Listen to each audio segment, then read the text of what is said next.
Continuing over this is the area of the halar cell. You can see the area of the maxillary sinus on the left side is kind of wide as compared to the area on the right side, which is kind of narrowed down with the halar cell presence.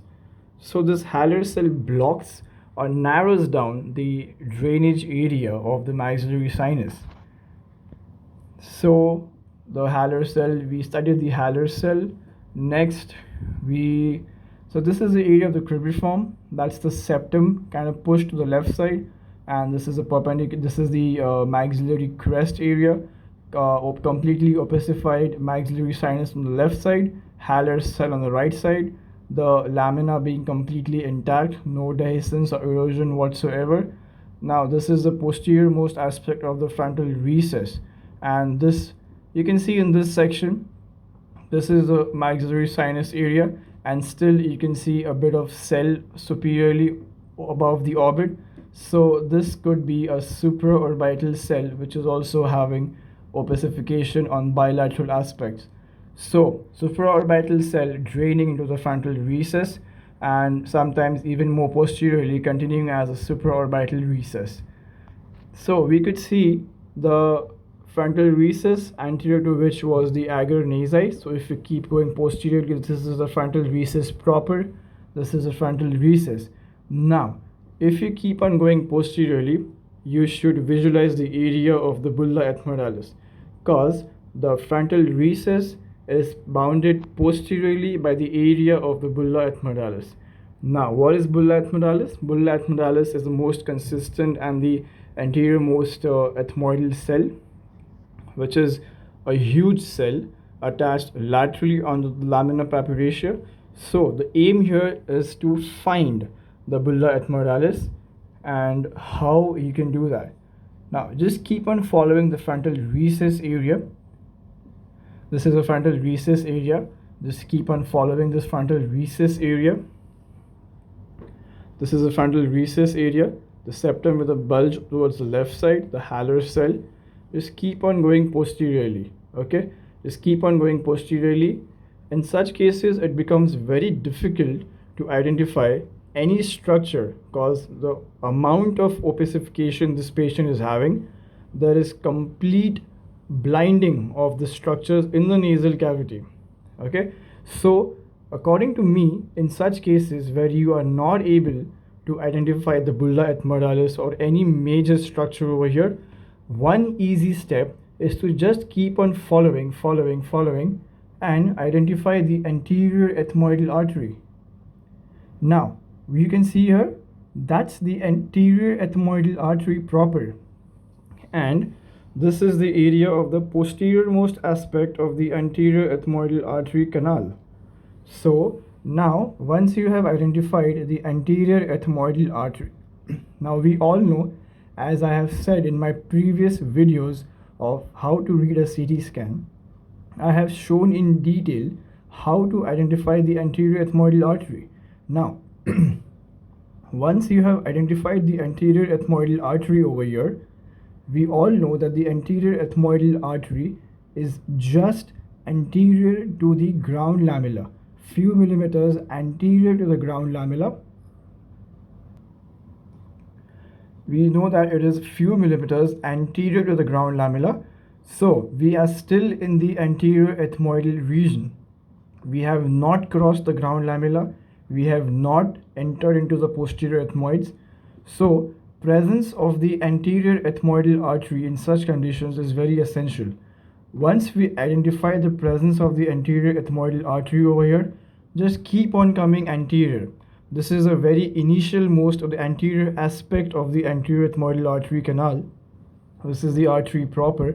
So stay anterior to the artery. You are staying anterior to the ground lamella itself. So you are staying in the anterior ethmoids. Now we also know that the bulla ethmoidalis acts as a bodyguard to the anterior ethmoidal artery. So now we all know that we all have heard about the intact bulla technique, right? So what is exactly the intact bulla technique?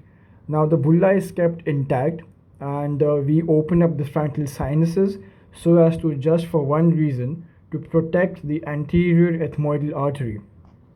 Now, so if the bulla is kept intact, immediately the area, the base of skull where the bulla ethmoidalis attaches, the posterior most aspect of the bulla attachment to the skull base, immediately caudal to it, or you can say immediately posterior to it, is the presence of the anterior ethmoidal artery.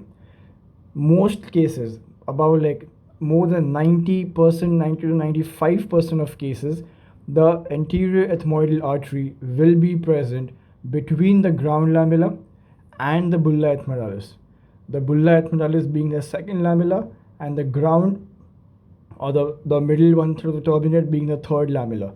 So the anterior ethmoidal artery normally in more than 95% cases stays between the lamella second and the lamella third, which is the lamella of the bulla ethmoidalis and the lamella of the ground lamella, which is the middle one third of the middle turbinate. So in this case, where you are not able to identify any structure whatsoever, to have a better understanding, just follow the anterior ethmoidal artery from posterior to the anterior aspect, and you are staying in the anterior ethmoids. So there are 2 points. Follow the anterior ethmoidal artery, stay anterior to the artery, just reach the area where the anterior ethmoidal artery just starts. So this is the area where the anterior ethmoidal artery is just starting, anterior to which is always the bulla ethmoidalis. You see this area of pneumatization, the air pocket, that is the area of the bulla ethmoidalis. This is the area of the bulla ethmoidalis. If you keep on going anteriorly, see, this is the posterior most aspect of the frontal recess, and as we all know, posterior to the frontal recess is the bulla ethmoidalis. So for me, this is the area of the bulla ethmoidalis. So between the agar nasi anteriorly over here and the posteriorly, which is the bulla ethmoidalis, lies the entire region of the frontal recess. So the drainage area of the frontal sinus. So this is how easily you can identify the region of the bulla ethmoidalis and the posterior aspect of the frontal recess area. So it was very easy. Just directly go towards the anterior ethmoidal artery, stay anterior to it, which means that you are in the anterior ethmoidal group of cells. Reach the very anterior most aspect of the origin of the anterior ethmoidal artery. Just anterior to it will be the bulla ethmoidalis, covering the anterior ethmoidal artery like a bodyguard. So this becomes the area of the bulla ethmoidalis. So now coming anterior, this is the area of the frontal recess, posterior to which is the bulla ethmoidalis. See, this is how easily you can identify all the structures by help of the other structures surrounding it.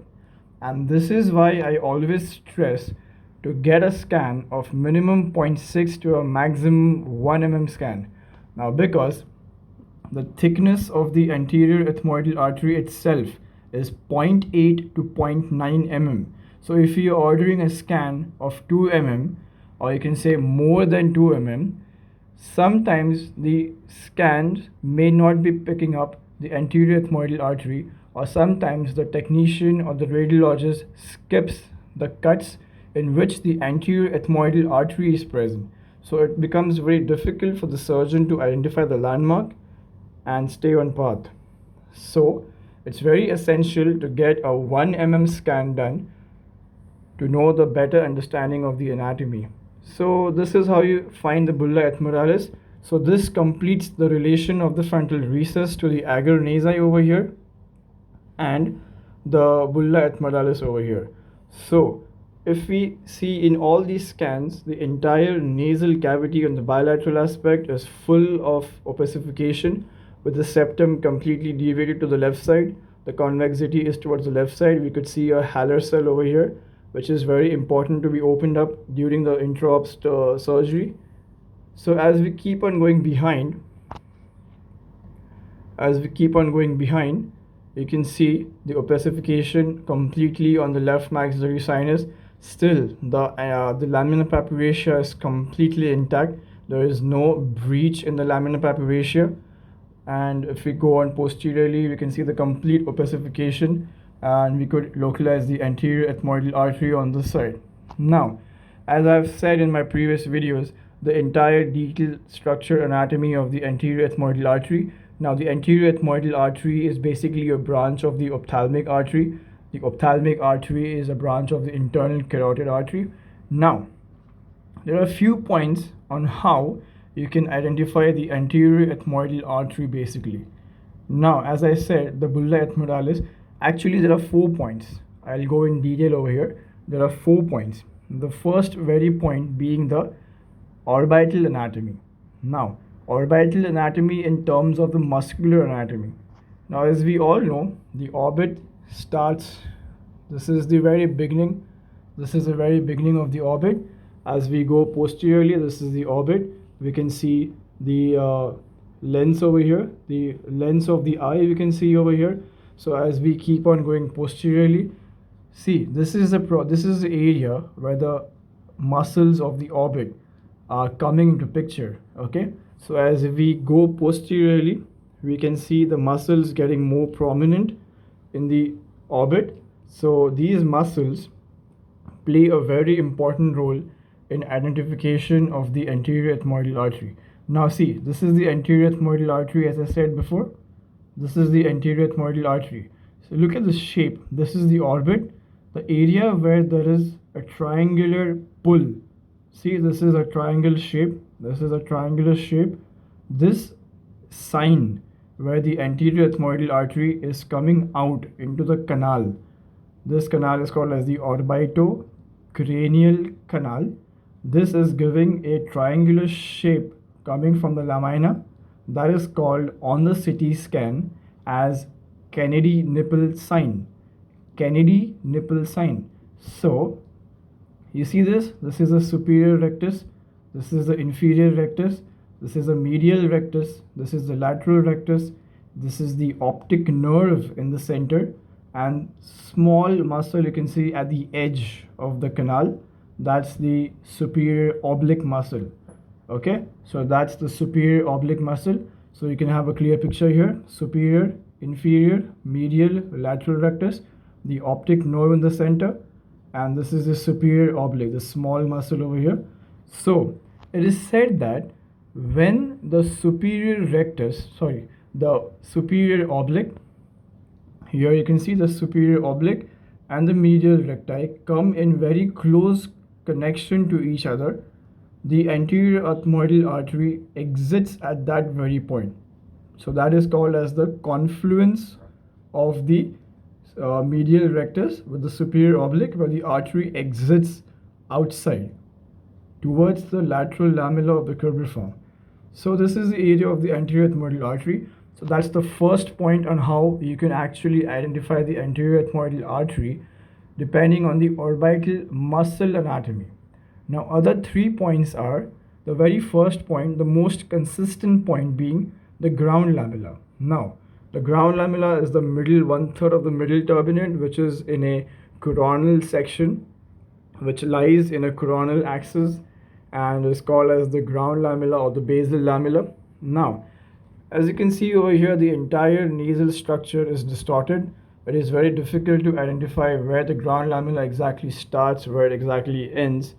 So, as I always say, once you locate the anterior ethmoidal artery, now in this case the anterior ethmoidal artery is quite visualized, it's quite visible. There is no any mass or soft tissue opacification covering the area of the artery. So once you have identified the artery, just keep on coming anteriorly. I'm coming anteriorly. So this becomes the very beginning of the start of the anterior ethmoidal artery. Now, going to the various posterior aspect, now we all know that the anterior ethmoidal artery is just few millimeters anterior to the ground lamella. So this is the anterior ethmoidal artery. So once we localize the anterior ethmoidal artery, just go 1 or 2 scans behind the anterior ethmoidal artery level. See, this is the most posterior aspect of the anterior ethmoidal artery leaving the canal. You can still see a nipple-like projection over here. So that is the most posterior aspect of the anterior ethmoidal artery. So just posterior to it. Now see, this is a very posterior most end. and you can see some structure. You can see this structure being attached to the lamina papyracea over here. Now, and this is a superior turbinate. See, this is the beginning of the superior turbinate. That's the superior turbinate for you guys. That's the superior turbinate, which officially marks the beginning of the posterior ethmoids. And this is the posterior most aspect of the ground lamella being attached to the lamina papyracea. So that's the lamina papyracea. This is the bony structure you can see over here. That's the ground lamella posterior most attachment, and this is a superior turbinate you can see over here. Now, superior turbinate is the medial border of the posterior ethmoid cells. You always have to remember that. So the moment you see the superior turbinate, it means that you are in the posterior ethmoids. So that is how you identify the ground lamella.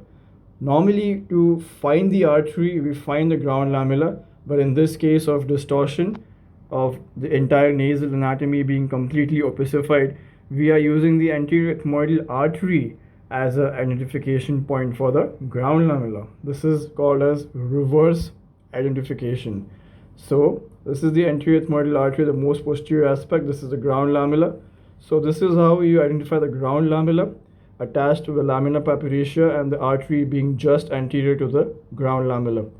Now the third marker of the anterior ethmoidal artery, as I have spoken about earlier as well, is the caudal boundary of the supraorbital.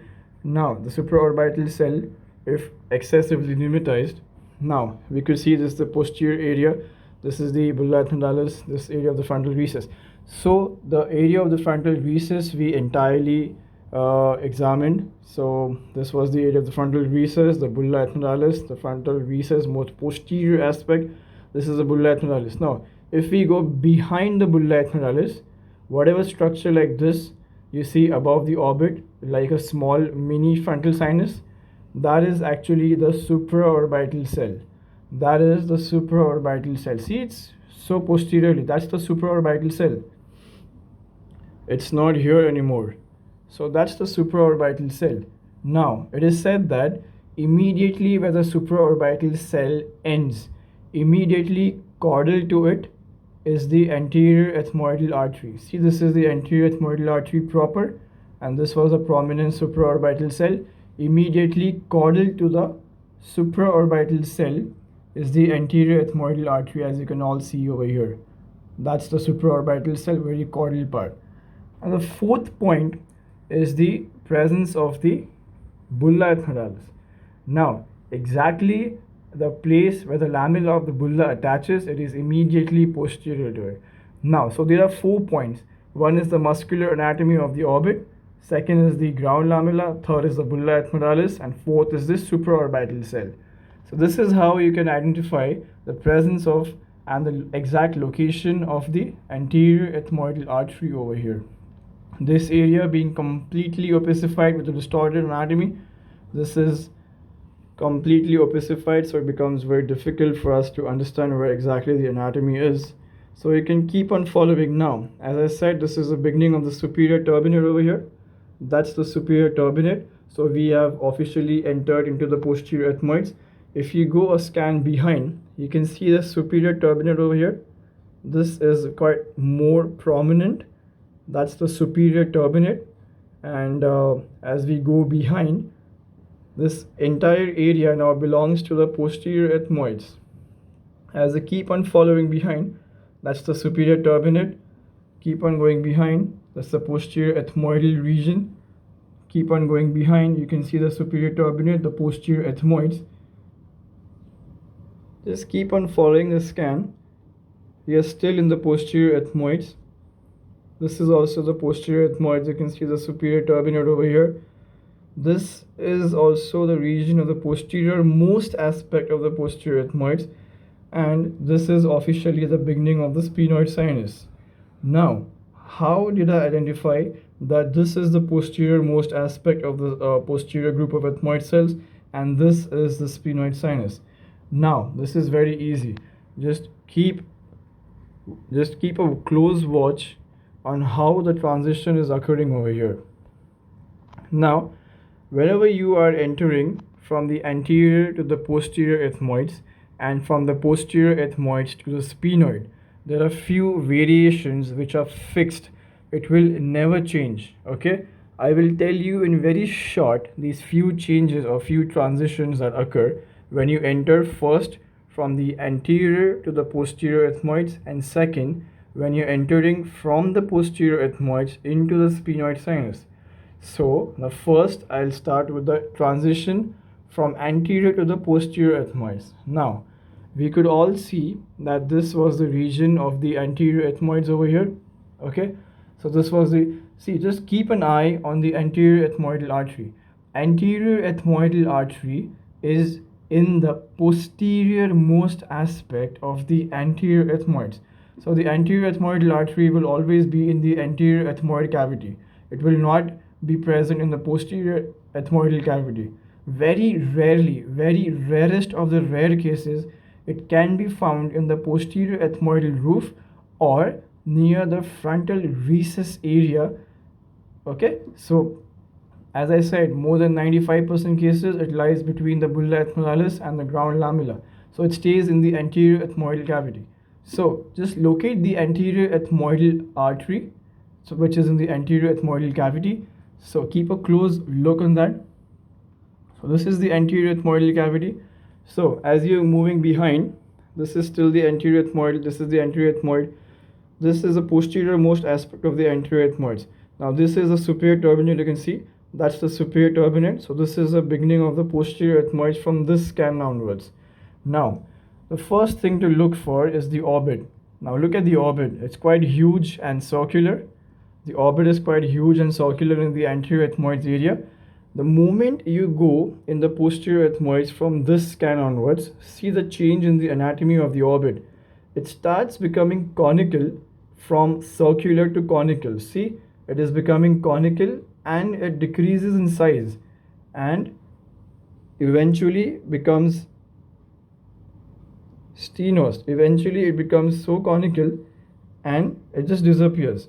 See, exactly from the area of the start of the posterior ethmoids, the change in the orbital anatomy is quite evident. So this was the very first scan.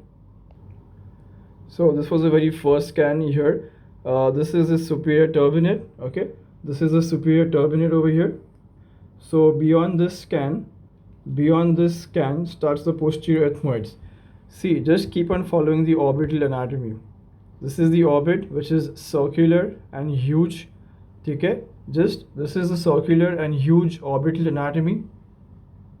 This is still the anterior ethmoids. This is a posterior aspect of the anterior ethmoids. Once you enter this section in this scan, that becomes the posterior ethmoids proper. Now look at the size. Immediately the size starts to decrease and becomes conical and becomes narrow. Eventually the orbital apex arrives. This is the orbital apex region. This is the orbital apex region, and eventually it disappears. Okay, so that's the very first change from the anterior to posterior ethmoids, the orbital anatomy from circular to conical. Second, the maxillary sinus. Now this is the area of the ethmoidal anterior ethmoids. Now look at the maxillary sinus area over here. The maxillary sinus is triangular and huge. As soon as the posterior ethmoids, this is the posterior ethmoid, starts, it becomes oval. Now look at the transition over here.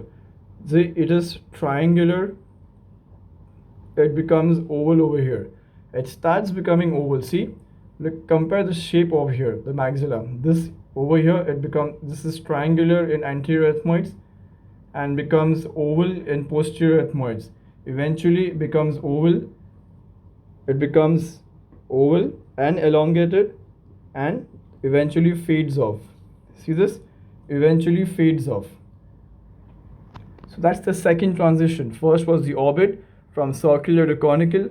Second one was the maxilla from triangular to elongated oval. The third change. Now look at the skull base area. Look at the skull base. It is having a tilted sloping anterior ethmoidal skull base. This is sloping at an angle. See, it is at an angle with the skull base in the anterior ethmoids. The moment this posterior ethmoid starts, see, the angulation kind of decreases and the skull base becomes more flat. See this? It becomes more flat.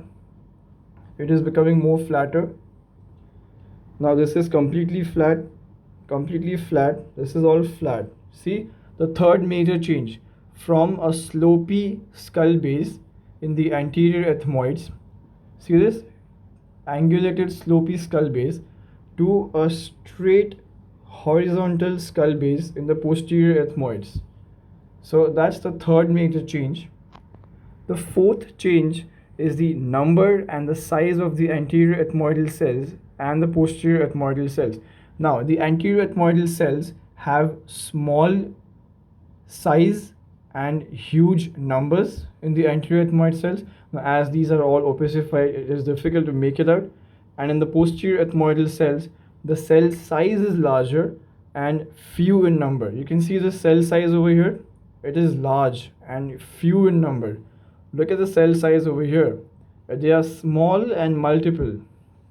So that's the fourth major change. And the fifth change, the fifth and the last change, is that the skull base in the anterior ethmoidal cavity is thin. The skull base in the anterior ethmoidal cavity is thin, and as you enter into the posterior ethmoidal cavity, see the skull base, it becomes thicker and thicker. The thickness of the skull base, see this, the thickness of the skull base increases. It becomes more thick. It becomes more thick. So the injury in the skull base is more prone in the anterior aspect than in the posterior aspect. So these are the 5 changes on how you can identify whether you are in the anterior ethmoids or the posterior ethmoids, given that the entire nasal anatomy with the sinus anatomy is distorted. So this is how you can identify exactly in which region you are actually reading the CT scan in. So this is, if you keep on following the basic anatomy of the bone, the bony landmarks, it becomes very easy for you guys to identify which region you're working in. And this bony anatomy is very helpful when you are operating on the patient, because while the surgeon is operating, it is very mandatory and essential for the surgeon to keep on looking at the CT scan while he is operating.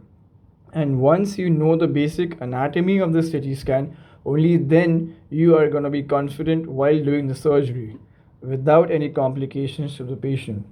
So we have entered the posterior most ethmoidal group of cells.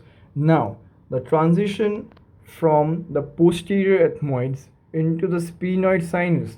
Now how are we going to do that?